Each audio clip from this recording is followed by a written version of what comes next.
Pancasila itu adalah benar-benar satu dasar yang dinamis, satu dasar yang benar-benar dapat menghimpun segenap tenaga rakyat Indonesia, satu dasar yang benar-benar bisa mempersatukan rakyat Indonesia itu untuk bukan saja mencetuskan revolusi, tetapi juga mengakhiri revolusi ini dengan hasil yang baik.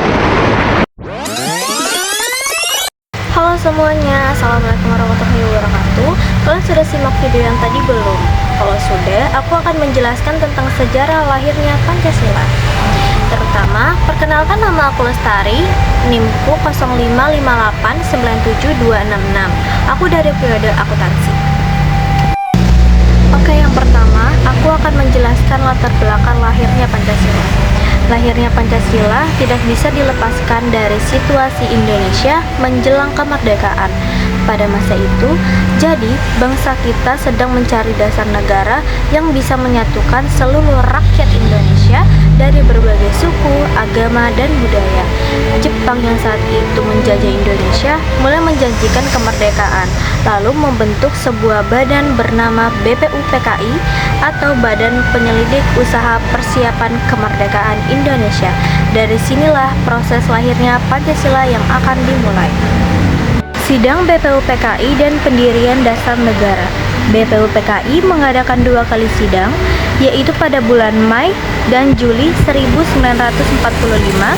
Dalam sidang pertama, para tokoh bangsa mengemukakan gagasan mengenai dasar negara. Salah satu yang paling berpengaruh adalah pidato I.R. Soekarno pada 1 Juni 1945, di mana beliau menyampaikan 5 prinsip yang kemudian dikenal dengan nama Pancasila. Pidato ini menjadi tonggak awalnya lahirnya ide dasar negara Indonesia. Gagasan tokoh-tokoh penting selain I.R. Soekarno, banyak tokoh lain yang berperan besar dalam perumusan dasar negara. Misalnya Muhammad Yamin yang sebelumnya juga mengusulkan 5 asas kebangsaan dari Dr. Tradjiman Widyonodingrat sebagai ketua sidang BPUPKI yang memimpin jalannya perdebatan.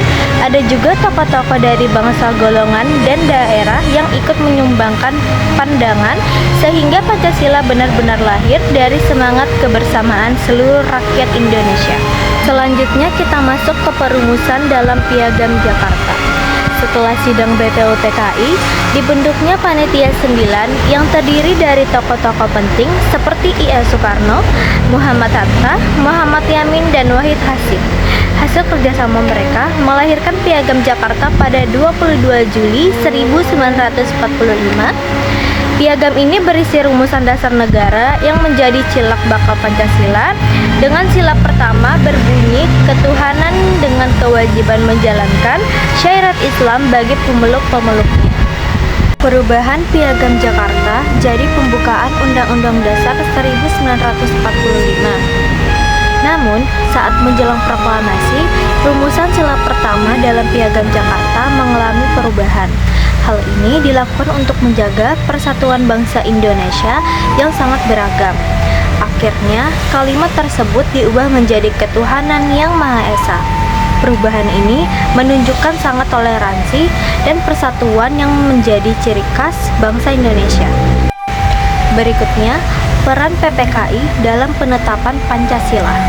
Setelah proklamasi kemerdekaan pada 17 Agustus tahun 1945, tugas dilanjutkan oleh PPKI atau Panitia Persiapan Kemerdekaan Indonesia.